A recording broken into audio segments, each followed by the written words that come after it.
ဇလန်းတွေအသက်ဝင်လာတဲ့အဖေကဖမ်ဟာပါမှကြိုးဆိုပါတယ်ဒီနေ့မင်းအတွက်မော်ဆန်နဲ့ပုံမြင်လေးရှိတယ်ကောင်လေးတယောက်နဲ့တိုးဝက်ဆန်းကျဲတဲ့ခဲတံတစ်ချောင်းကြောင်းဇလန်းဒါပေမဲ့မထင်မှတ်ထားတဲ့စိန်ခေါ်မှုတွေကိုစွမ်းအားကြီးစွာနဲ့ကြုံလာရတယ်သူဘာတွေဖန်တီးမလဲပြီးတော့မှားသွားတဲ့အခါဘာဖြစ်သွားမလဲစောင့်ကြည့်လိုက်ပါပုံမြင်ပြောခြင်းကိုနှစ်သက်တယ်ဆိုရင် subscribe လုပ်ထားဖို့မမေ့နဲ့နော်အခုပဲနှိပ်လိုက်ကြရအောင်ပြုပြင်ပြောင်းလဲမှုများပြုလုပ်လိုပါကကျွန်ုပ်ကိုအသိပေးပါ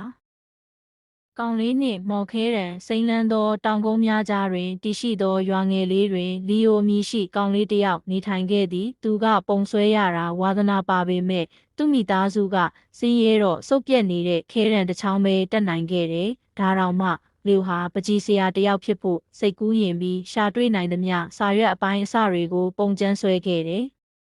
တနေ့မှာတော့သူ့အိမ်သားကတစ်တောကိုစူးစမ်းကြည့်ရင်ပင်စီမှာထူးဆန်းတဲ့အပေါက်တစ်ခုပါတဲ့ဝတ်တစ်ချပင်အိုကြီးတစ်ပင်ကိုတိုက်မိသွားတယ်အထဲမှာနေရောင်အောက်မှာတောက်ပနေတဲ့ရွှေရောင်ခဲတံတစ်ခုကိုသူတွေးလိုက်တယ်အင်းကိုထိလိုက်သည်နှင့်တပြိုင်နက်ငါနဲ့အတူဆွဲပါမင်းရဲ့အမှုပညာအသက်ဝင်လိမ့်မယ်လို့တိုးတိုးလေးပြောလိုက်တယ်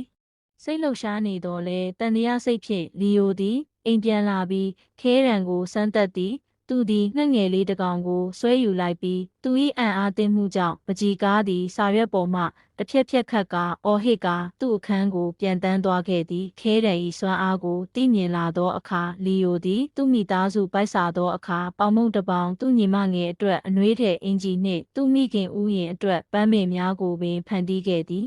သူ၏မော်ဆန်သောပကြီးကားများပြန့်နှံ့လာသည်နှင့်အမျှလောဘကြီးသောမှုမှတ်တဦးသည်လီယို၏လက်ဆောင်အကြောင်းကြားလိုက်ရသည်လီယိုသည်သူ့အတွက်ရွှေတောင်များကိုဖန်တီးရန်ခဲတံကိုအသုံးပြုရန်တောင်းဆိုခဲ့သည်သို့တော်လောဘသည်ဒုက္ခကိုသာဆောင်တတ်ကြောင်းလီယိုသိသည်သူသည်မှုမှတ်နှင့်သူ့ကိုယ်သူကြားနှံ့နေပြီးအဆုံးမရှိသောတွင်းနက်ကြီးကိုလိမ္မာပါးနှက်စွာဆွဲငင်နိုင်သဖြင့်ထိုလူသည်သူ့ထံသို့မရောက်နိုင်ပေ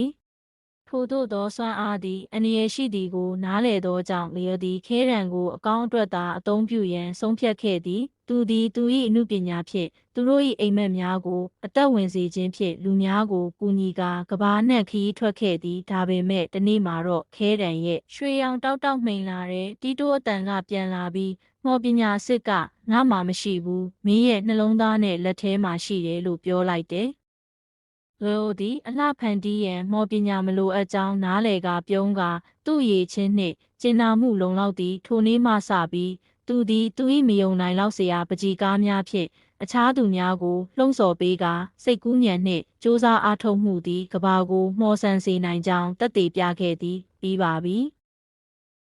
ကြည့်ရှုမှုအတွက်ကျေးဇူးတင်ပါသည်နောက်ထပ်အမိုက်စားအကြောင်းအရာများအတွက်ကြိုက်နှစ်သက်ခြင်းစည်ရင်းသွင်းပြီးမျှဝေရန်မမေ့ပါနှင့်နောက်ဗီဒီယိုတွင်ဆုံတွေ့ကြပါစို့